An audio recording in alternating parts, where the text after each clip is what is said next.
It seems like it was just recently when I commented on the Pittsburgh team's invitation to approximately 20 athletes for their top 30 visits, while the San Francisco team had selected only one, a player I respect, but who doesn't quite have the necessary level. Now, the 49ers are starting to make significant moves, bringing in players more frequently, and I'm excited to share the latest updates. Let's get to the point. This is the most recent version of the top 30 visits.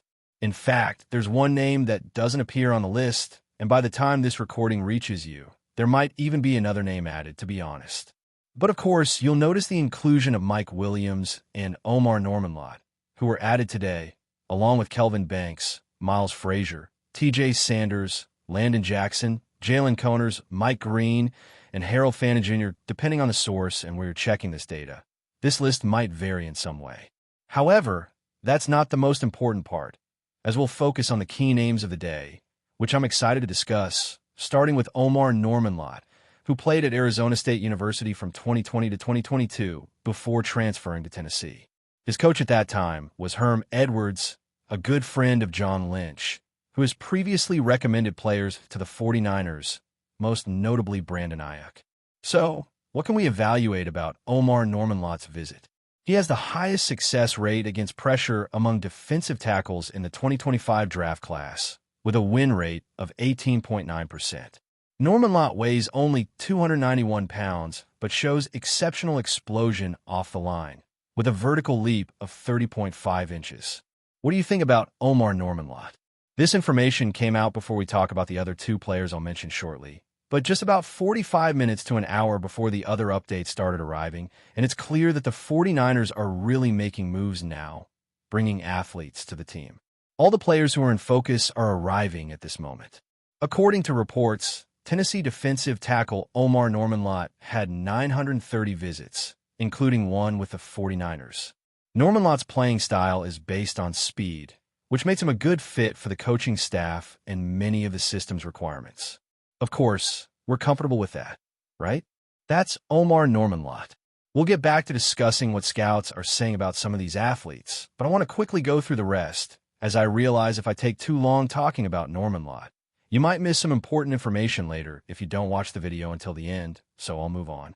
Oh, I almost forgot to mention this. During his 5-year college career, Normanlot recorded 89 tackles, 17 for a loss, 13.5 sacks, and 2 passes defended. In his 2 seasons at Tennessee, he had 44 tackles, 10 for a loss, and 9.5 sacks, which was a standout performance. Normanlot's ranking is the 9th best among interior defensive linemen on the draft board, but 66th overall, while his overall grade of 69.4 in 2024 and his pass rush grade of 81.6 were the best of his career. Therefore, his ranking doesn't reflect, as well as some of his numbers might suggest, or what you might want to believe about him. As I mentioned, I'll go over the strengths and weaknesses of these athletes a bit later, but I want to talk about other players because right after we learn about Lott, we got confirmation that Walter Nolan and Mike Williams are officially on the agenda. There had been some speculation for a while, but now it's official. Defensive tackle Walter Nolan, one of the top talents at his position in the draft, is visiting a team today, according to sources. He's also met with other teams and will head to another visit after this one. Recently, some assumptions were circulating, but it has now been confirmed. The renowned defensive tackle is considered one of the standout athletes at his position for the draft and is visiting the Cincinnati team today, according to reports. He's also had meetings with Dallas and Carolina teams and will soon head to Arizona and San Francisco. Additionally, other first-round candidates are scheduled to meet with the San Francisco team. A more detailed analysis will be released next week, so we'll continue following updates on him to gather additional information. If you're familiar with the names mentioned, it shouldn't be a surprise, as these athletes frequently appear in discussions about the team, especially in draft simulations. They are consistently associated with the team, showing a clear interest from the organization. This interest is further supported by the visits of 30 players. There's considerable debate around these visits and their possible outcomes. What they don't indicate is certainty that the team will pick a player, but they show that the organization is genuinely committed to evaluating the possibility of selecting them. One view I have is that this draft class is notably rich, implying that there are exceptional talents that will still be available later on. In any case, this fits into my perspective. It becomes complicated because the more I examine each of these athletes, the more I realize it's hard to accept the idea of passing on a defender and seeing them chosen consecutively. The feeling of we could have selected him inevitably comes up, and we've experienced this last season.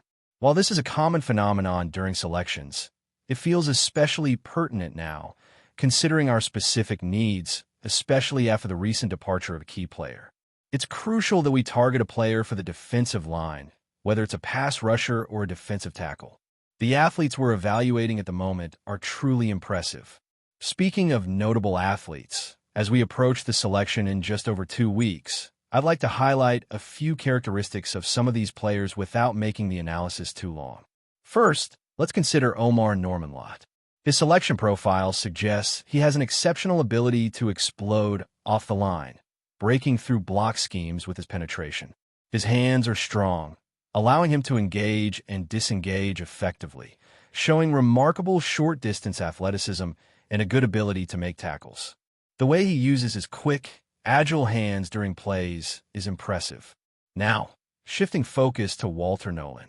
His prospect profile reveals an impressive ability to make plays as an interior defender. He's agile off the line, able to push blockers aside and dominate space.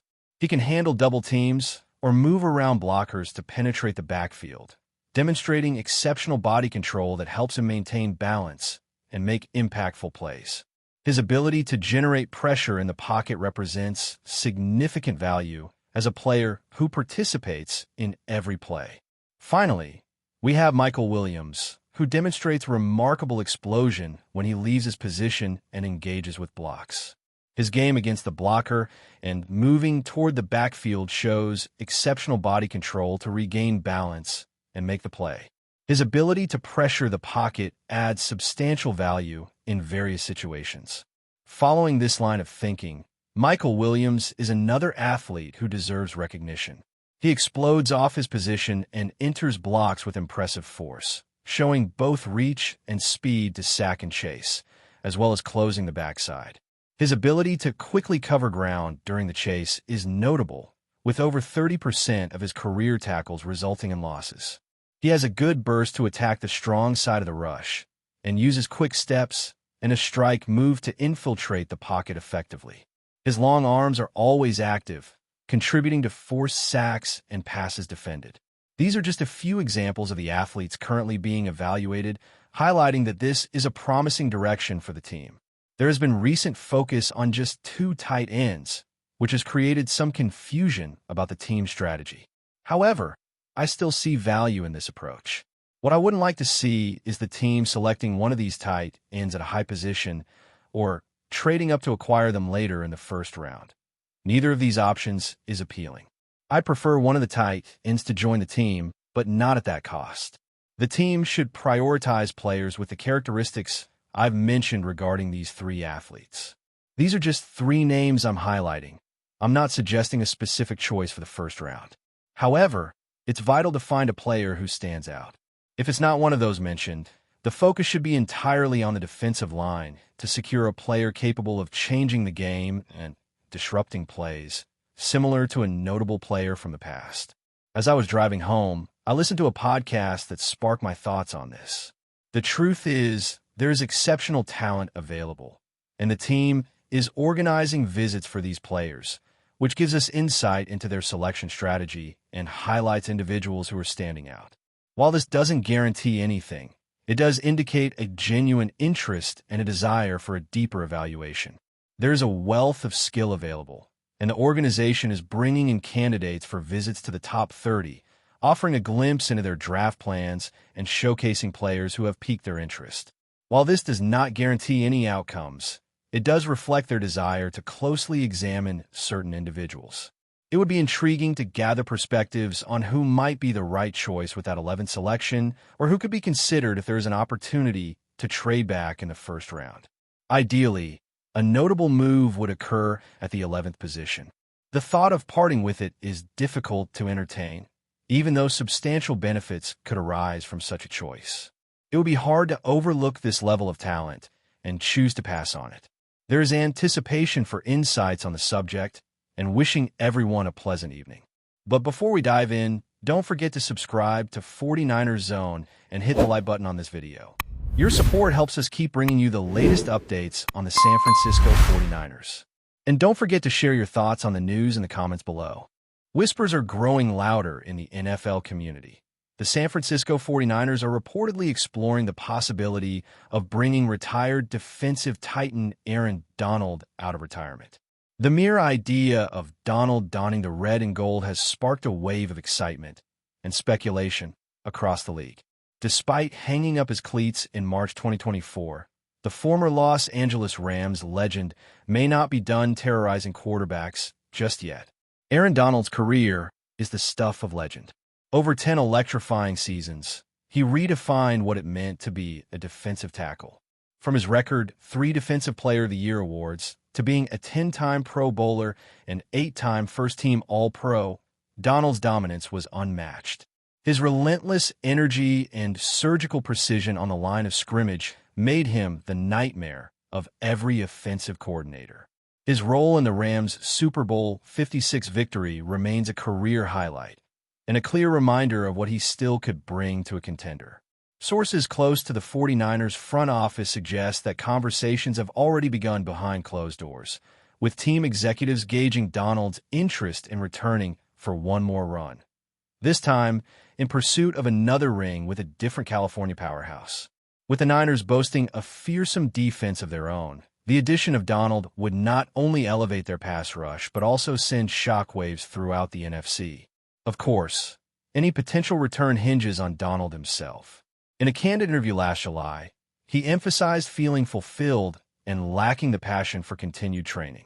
Yet, the 49ers' championship window remains wide open, and the allure of one final chase for greatness could reignite a fire even the strongest retirement vows can't extinguish. For now, fans can only imagine the impact of Aaron Donald lining up alongside Nick Bosa and Fred Warner. But if the 49ers can pull this off, it wouldn't just be a blockbuster move. It would be the kind of seismic shift that could reshape the Super Bowl race entirely. That's it for this update. If you enjoyed the video and want to keep receiving exclusive news about the San Francisco 49ers, make sure to subscribe to 49ers Zone and give this video a like. We always look forward to hearing your comments and opinions. See you in the next video.